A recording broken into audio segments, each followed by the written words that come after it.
Ministro Educação, Juventude e no Desporto Armindo Maia apela ba inang amang no mestre Sira atula bele impere labari Sira simu vacinação Pfizer contra a Covid-19.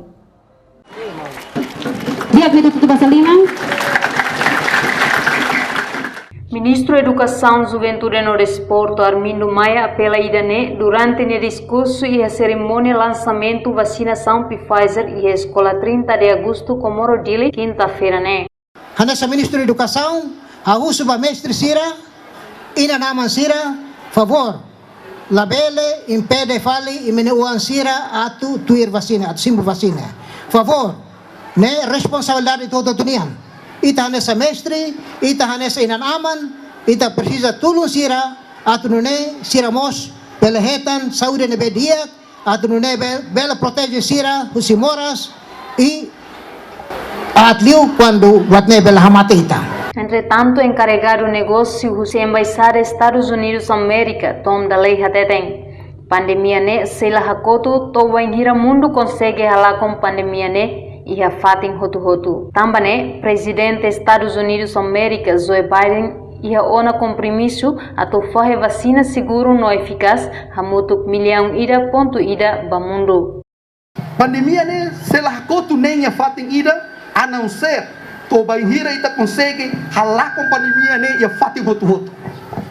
Também maka presidente Biden e hona compromisso kata Estados Unidos se faz vacina seguro no eficaz hamutu bilhão ida ponto ida o mundo toma. Inclui 12 hirak nebe ohin ita sei labar que sei sim.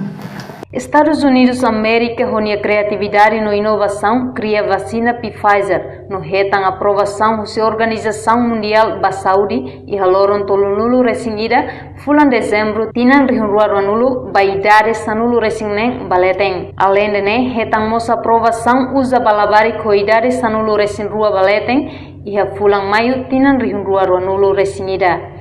Também o governo dos Estados Unidos da América, a decisão do governo Timor-Leste, atufou vacinação Pfizer balabarik sira com idade menos susitinan sanulu resinwalu. Vacinação hirakme seguro, altamente eficaz, não importante, o de ajuda Timoroan sira manang hasoru ameaça Covid-19, o de fila ricas ba sentido normalidade. O governo Timor-Leste lança vacinação quarta-feira semana, né? O prioridade dose da huluk ba município dili no Likisa, husiloron ruanulu resin hitu fulang outubro, toloron sanulu resinsia fulang novembro tinan rihunrua ruanulu resinida.